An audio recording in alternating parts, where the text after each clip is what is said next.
Hey guys, welcome back to Powerstroke Boys. It's Friday after Thanksgiving. Hope you guys had a good turkey day if you did. So today I want to show you guys an overview, not really a step-by-step tutorial, but I guess you can consider it. I want to show you guys why and how I mounted this external oil cooler up in the grill of my 7.3 Powerstroke. Now I'll put some footage up now on the screen so you guys can get a better view behind the grill and how all this stuff works. But basically we have a 30-row oil cooler that I mounted up here right behind my light bar. Obviously this is an aftermarket grill. Light bar, I've got a video on installing this light bar. If you guys are interested, check it out on my channel. And I mounted it using some custom made brackets I made out of 1/4-inch flat bar. You guys can see we got a mount here on the top, and this is plenty stable.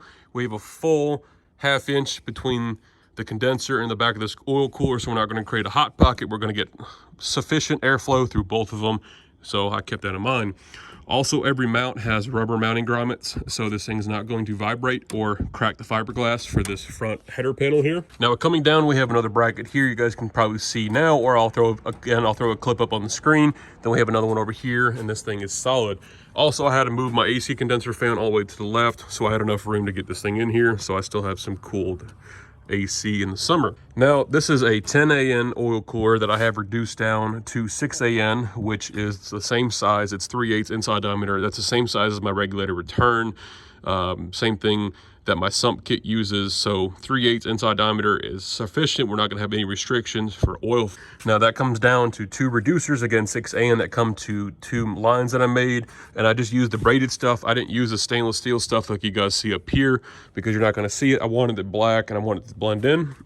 So I've got 2 90s coming off that oil cooler. You guys can see runs down the frame rail, up behind the inner liner. You guys can see it there, up behind the shock tower. I've got it zip tied away I've got it zip tied right next to the power steering cooler lines.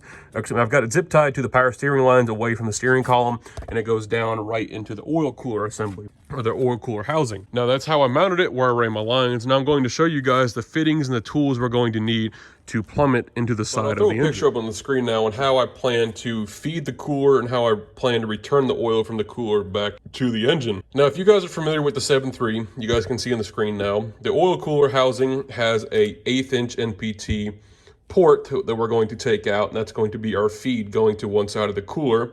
And then the return from the cooler is going to go down into the inspection plug right above the oil pan and the side of the block you guys can see again there on the screen. All right, so to get these plugs out, I made a custom little tool. This was just a normal 13mm or a 1/2 inch hex head bolt.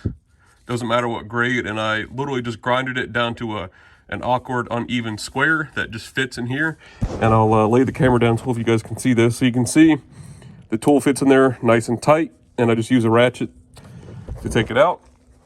And there you go, it fits like that. Jam 2 nuts against each other, and you guys can use a deep, I believe mine, the nut size I use are 14 mil. And then also a little key tip for you guys. If you guys want to know if your truck's a forged bottom end or a PMR bottom end, what you can do is take that plug out, and you guys can look in here, and you guys probably won't be able to see anything, but basically if you guys can see, all right, there you go. If you guys can see a nut and a bolt, it is a PMR bottom end. But if you guys see a stud with a nut, then it is a forged bottom end. You guys can see this is just a normal bolt that runs through the actual cap. You guys can see, so this is a PMR bottom end. So that's a little tip for you. And then let's go ahead and focus back in here. So we have, again, this is where our 3/8 return is going to go. And then our feed, if you guys come over here to the oil cooler, there's actually a plug up here. It's a 1/4 inch NPT plug. And you can take this little plug out here. I believe it's an 8mm wrench, and that's going to be our feed. So basically we have our feed coming from the oil cooler housing, going up to the external oil cooler, coming back down and going into our oil pan through this 3/8, which is going to be our return. So coming back to the workbench here, you guys see we have a couple fittings. Now obviously this one has been used, but I took it out just to make sure it fit. So here is a 6 AN to 3/8 NPT. And this one just came tonight. This is a 6 AN to 1/8 inch NPT.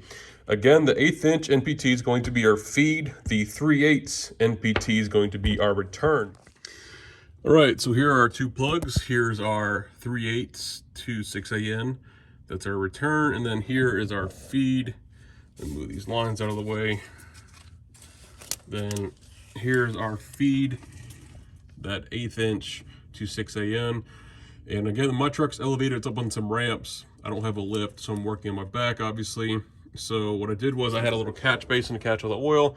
You guys can see just probably a couple ounces came out of there. I just did an oil change literally yesterday evening when I did this, when I was pre-running all these lines and everything. I'll show you that in a second. I did an oil change, changed the oil filter, and I just let these 2 plugs in and drain a little bit of oil. You guys drain out of the oil housing or the oil cooler here. You guys can just dump back into the dipstick down the oil fill tube, which I'll do here. And you guys can see we have my 2 lines I went ahead and pre-made and pre-ran yesterday, like you saw earlier. The short one here is my feed that's going to go right there to the 6AN to 1/8 inch. Then my return is the long one, which is going to go right there into the side of the block. So I'm going to use some WD-40 in the threads, use a wrench here to get these on. I'll show you what it looks like. All right, after being in an uncomfortable position, we have the hoses on, everything's nice and tight, we have no leaks. Going to go ahead and pour the oil back in the oil dipstick. And you guys can see we have our return, we have our feed, get a better look up here.